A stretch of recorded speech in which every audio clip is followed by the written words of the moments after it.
oui, nous poursuivons notre aventure électorale ce soir en vous faisant découvrir deux nouvelles listes qui se présentent au suffrage des Vaudoises et des Vaudois le 20 octobre prochain pour l'élection au Conseil national. Il s'agit des listes démocratie, spiritualité et nature et de la liste urgence écologique. Écologique.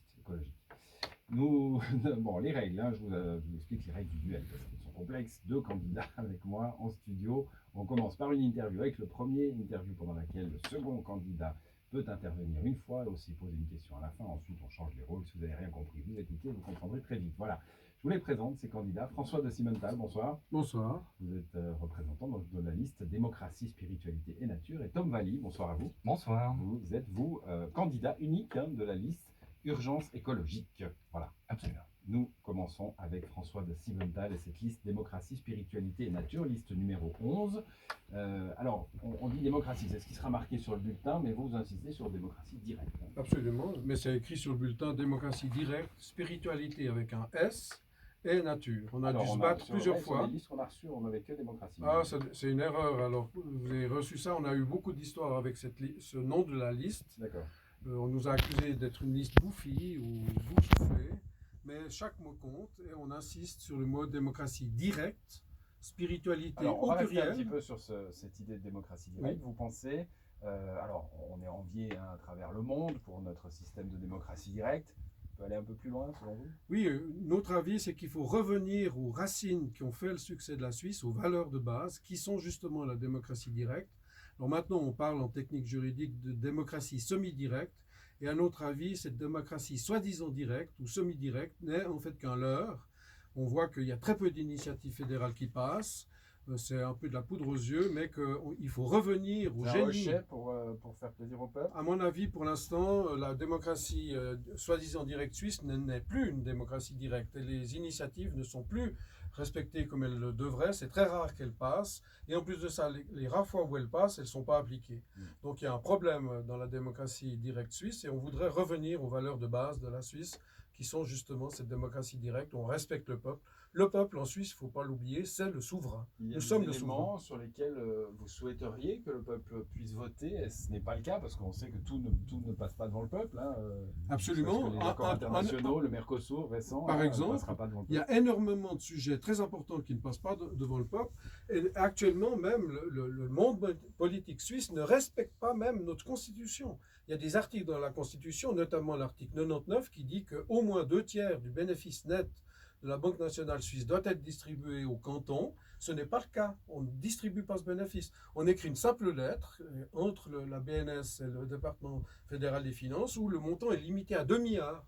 Et en fait, on se fait roustir, on se fait voler plus de 150 milliards. En fonction des cantons et de la péréquation. Bon, les 2 milliards devraient être répartis, mais en fait, ce n'est pas 2 milliards qu'on devrait répartir. Les 7 dernières années, on devrait répartir plus de 100 milliards chaque année.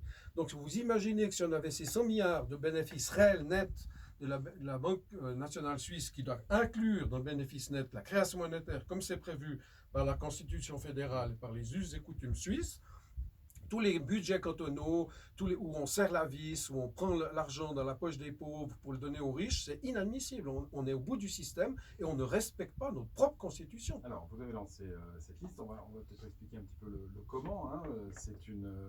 C'est pas un parti politique déjà, c'est un mouvement. Absolument. C'est plutôt né autour de Lausanne. Oui, absolument. Oui. Voilà.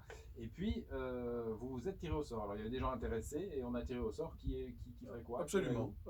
Et on a, par exemple... Pas les seuls, il y a une autre liste qui a procédé comme ça. Oui, c'est dans l'air du temps. On estime que le sort ou la providence ou le hasard peut faire mieux que le système actuel où on ne respecte pas les engagements. Mais il fallait être intéressé au préalable quand même. Oui, tout à fait. Non, on n'a pas fait comme en Islande. Mais en Islande, ils ont fait comme ça. Ils ont tiré au sort en tirant au hasard quasiment dans le bottin de téléphone.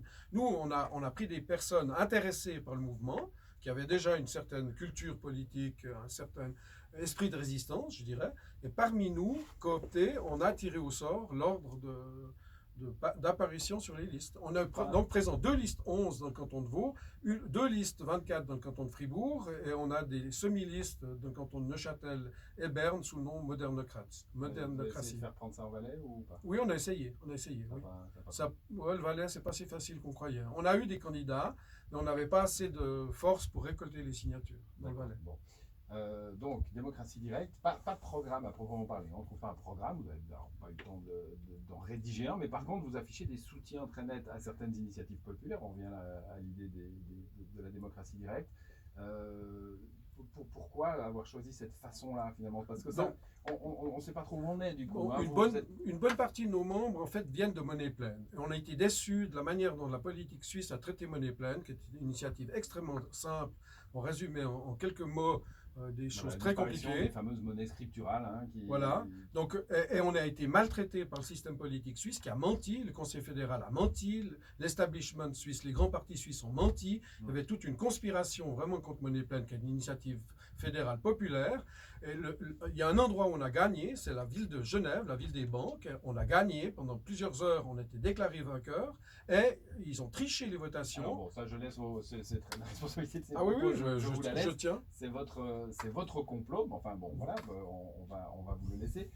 Mais ce que je veux dire, c'est que vous soutenez un certain nombre d'initiatives populaires, l'eau potable, mais vous êtes aussi pour une immigration modérée. Enfin, on ne vous situe pas bien, gauche-droite. Attention, attention, notre cheval de bataille, c'est la microtaxe. Nous sommes certains, par des spécialistes du domaine, qu'en prenant 1 pour 1000 sur tous les flux financiers qui circulent, y compris ceux des spéculations qui ne sont actuellement pas taxés, y compris une reprise en main des créations monétaires qui actuellement ne sont pas taxées, nous sommes certains qu'en prenant 1 pour 1000 sur tout ce qui bouge au niveau financier, en mettant des compteurs sur tous les flux financiers, on peut supprimer toutes les déclarations fiscales, personnelles et d'entreprise, y compris la TVA. Donc les prix en Suisse baisseraient de 7,7% environ, hein, et on n'aurait plus de déclaration fiscale, on serait le vrai souverain. Le vrai paradis fiscal. Le vrai paradis fiscal pour tous les Suisses. Et les gens pourraient rêver de venir en Suisse. Oui, si je peux me permettre, en fait, je me demande si cette microtaxe, vu qu'elle serait payée par les entreprises et les gens qui travaillent au-dessus pour créer des produits pour les consommateurs, pour nous tous, sur les voilà. consommations, etc. Est-ce que finalement, elle ne serait pas répercutée en augmentant les prix de façon... Mais écoutez, notre microtaxe, on dit qu'avec moins d'1 pour 1000, on peut tout payer, les déclarations fiscales cantonales, fédérales, communales. Donc 1 pour 1000, si vous mettez en balance le 1 pour 1000 par rapport aux 7,7% qu'on paye de la TVA, excusez-moi, mais c'est en faveur du peuple suisse. On ne paye plus 7,7%, on ne paye qu'un pour 1000. Faites le calcul, bon, c'est un multiple. On va terminer parce qu'il nous reste 4 minutes. Moi, on a beaucoup parlé de démocratie directe. J'aimerais comprendre ce mot de spiritualité au pluriel, vous l'avez dit. Pourquoi l'avoir mis comme ça en titre? Alors, c'est une intuition qui est venue dans les débats qu'on a eus lorsqu'on a fondé le mouvement. C'est que le monde actuel est trop matérialiste. On se base toujours sur les choses, la matière, etc.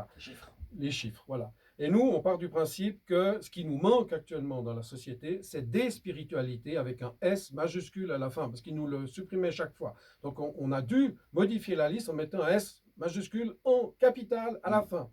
Donc, on insiste que dans notre mouvement... Sur le fait qu'elles ne sont pas exclusives. Exactement. Dans notre mouvement, il y a des catholiques, des protestants, des juifs, des musulmans, des agnostiques, des athées, toute susceptibilité qui reconnaissent que l'espèce humaine, l'être humain, a besoin de verticalité. Il n'est pas qu'un animal horizontal, il est aussi vertical, il a une intelligence, il a un respect de l'autre, un respect de la parole donnée, un respect de la démocratie directe, justement. Et sans spiritualité, on tombe.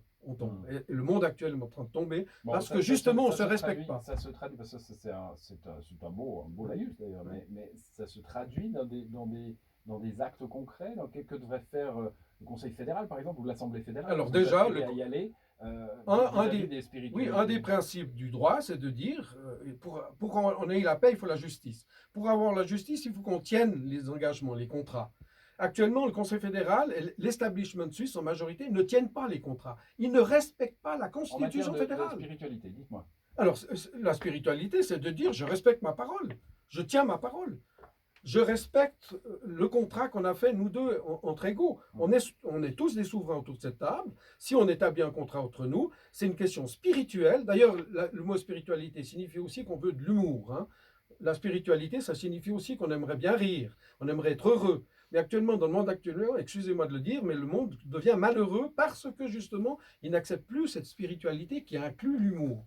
Et enfin, nature.